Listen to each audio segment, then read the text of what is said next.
Hola, pues buenos días. El día de hoy lo que vamos a estudiar va a ser lo que viene siendo.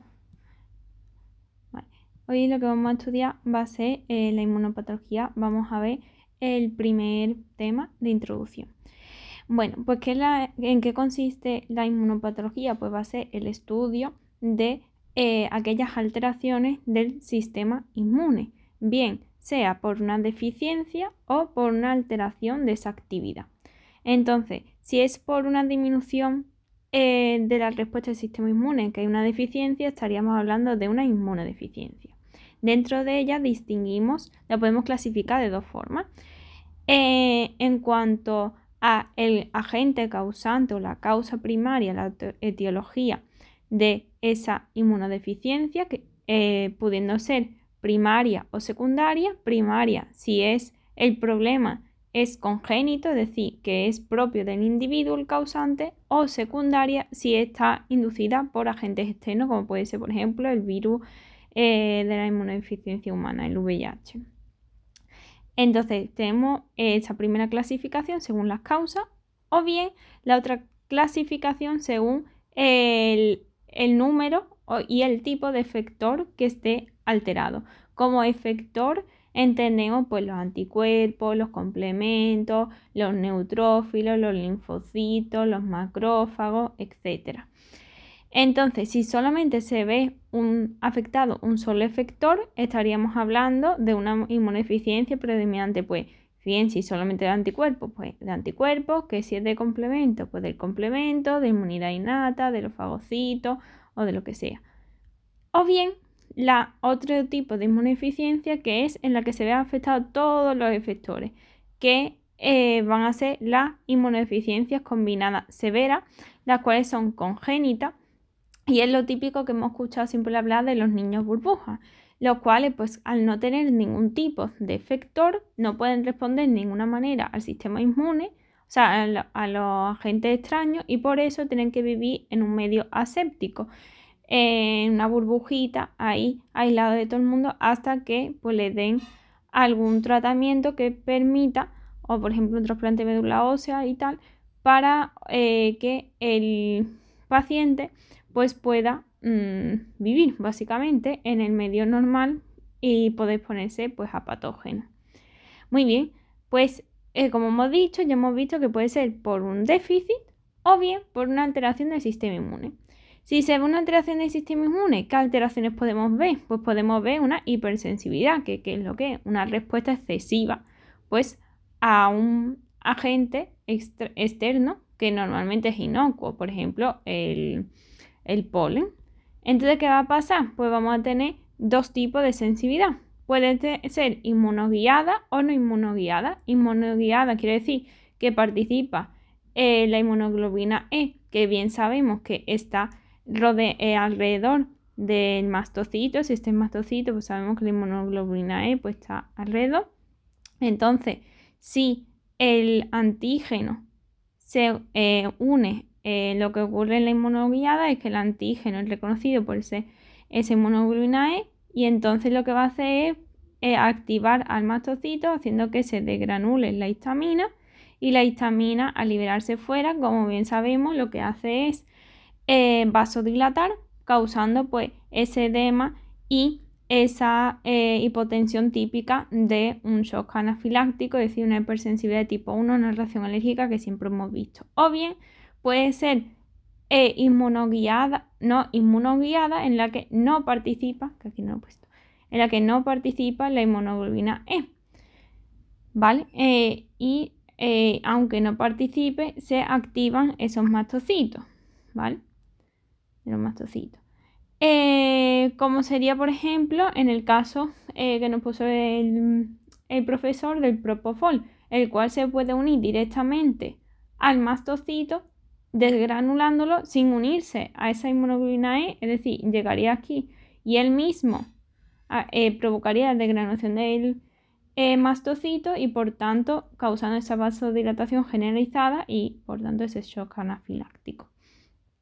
Vale, pues como hemos visto podemos tener esa hipersensibilidad, un aumento de actividad, pero también podemos tener, por ejemplo, una alteración en la tolerancia. Si la tolerancia Un ejemplo patológico de una déficit de tolerancia, vamos a ver que por los problemas autoinmunes, que pueden ser sistémicos, es decir, afectan a todo el organismo, que el clásico y el que expuso el profesor pues sería el lupus eritematoso, o bien órgano específico, es decir, que van a actuar sobre un órgano, una célula, un tejido en concreto. Entonces, por ejemplo, puede ser un órgano específico, por ejemplo, la diabetes tipo 1, que es causada porque el linfocito T citotóxico reconoce como extraño al linfocito B del páncreas, o sea, beta del páncreas, y entonces pues no libera insulina. O bien porque tenemos anticuerpos alterados que se unen a la tiroides y o bien bloquean la unión del TSH y no sirve a T3 y T4, o hacen lo contrario, lo estimulan, es como si fuera una TSH. O bien, por ejemplo, la miastenia grave, que bloquea el receptor muscarínico o que destruyen la mielina y entonces pues no se puede transmitir en impulso nervioso, o que se una a la superficie de los antígenos y entonces, o sea, a los antígenos propios, yo que sé, del glóbulo rojo del neutrófilo, y entonces ¿qué va a pasar? Que activan el complemento y como sabemos el complemento lo que produce es la lisis de la célula. Por tanto, se produce una anemia hemolítica o podemos ver una neutropenia porque como se lisa, neutropenia, penia significa disminución, pues menos que neutrófilo. O bien, por ejemplo, pueden atacar los espermatozoides, por tanto, esterilidad, entre otros, son ejemplos, ¿no? O, por ejemplo, inmunocomplejo circulante, que es decir, que en vez de unirse a la célula, es un anticuerpo, por así decirlo, unido al antígeno, que es de gran tamaño y que está circulando por la sangre, es decir, que no se queda anclado a un punto, sino que va por ahí. ¿Y qué pasa? Que como es grande, por ejemplo, cuando llega al glomérulo renal, se queda adherido ahí a la pared, se bloquea y entonces va a producir una inflamación de ese glomérulo, causando ¿el qué? Pues la glomerulonefritis, que se queda en el líquido sinovial de las articulaciones. ¿Qué puede causar? Pues una artritis reumatoide que va a ocasionar la destrucción tanto del cartílago como del hueso. O en el vaso sanguíneo mismo que estábamos explicando antes, que si no en el glomérulo es antes, pues produce una vasculitis. Vale. Pero que también podemos ver que si esto no es patológico, porque pero nos viene mal, porque en el caso de que vayamos a hacer un trasplante, pues si la tolerancia está bien, es eficaz, es decir, que el individuo es capaz de reconocer lo propio como propio y no lo ataca, al reconocer algo que es extraño, que no es propio, pues lo rechaza, lo ataca y entonces no acepta el trasplante porque tiene otro HLA diferente. ¿Cuál es la solución? Pues como sabemos, inmunosupresores. ¿Qué ocurre? Que si ponemos inmunosupresores, pues tenemos riesgo de infecciones y con ello pues los daños que derivan de eso.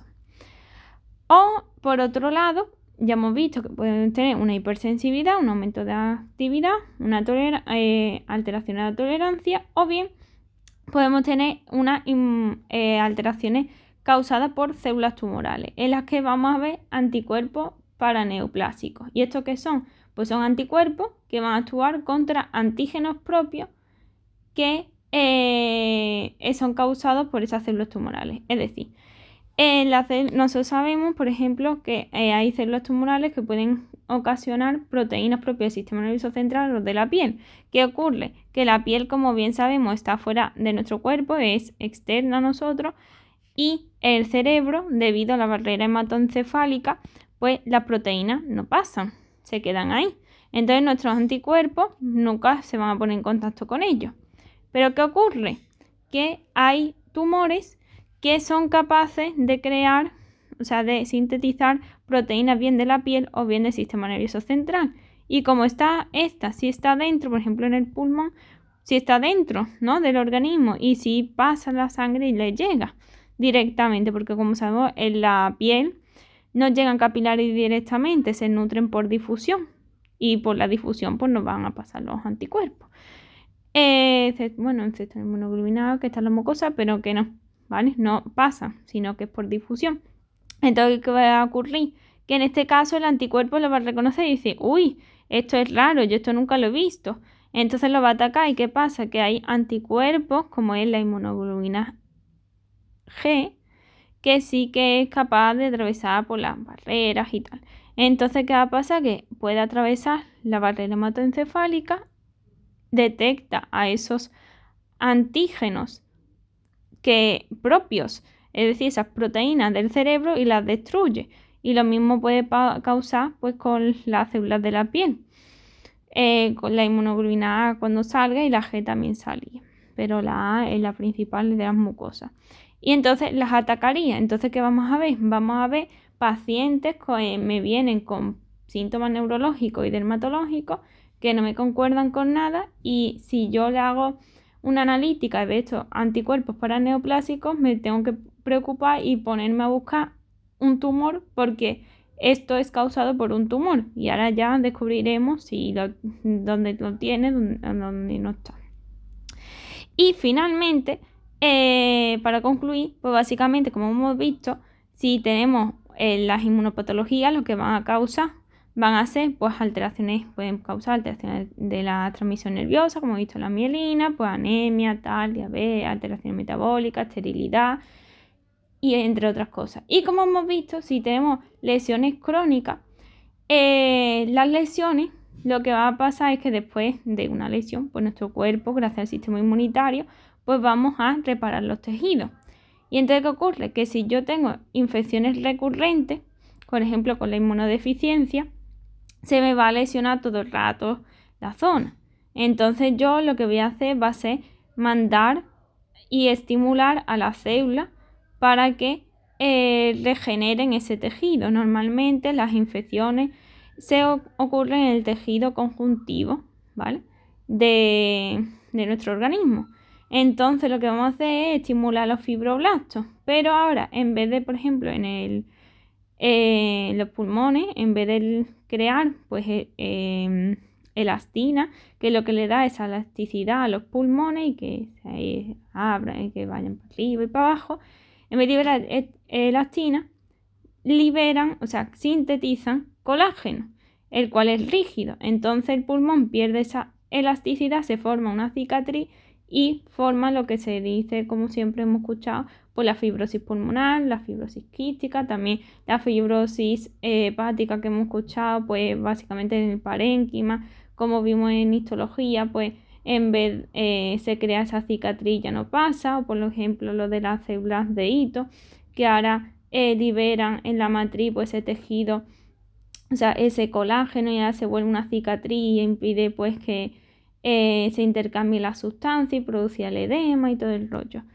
Entonces, en conclusión, que la inmunopatología básicamente el estudio de las patologías, alteraciones del sistema inmunológico, ya bien sea por un déficit o por una alteración de distintas formas. Una alteración de tolerancia, por un aumento de actividad o por distintas patologías tumorales, causando pues lesiones a muy distintos niveles.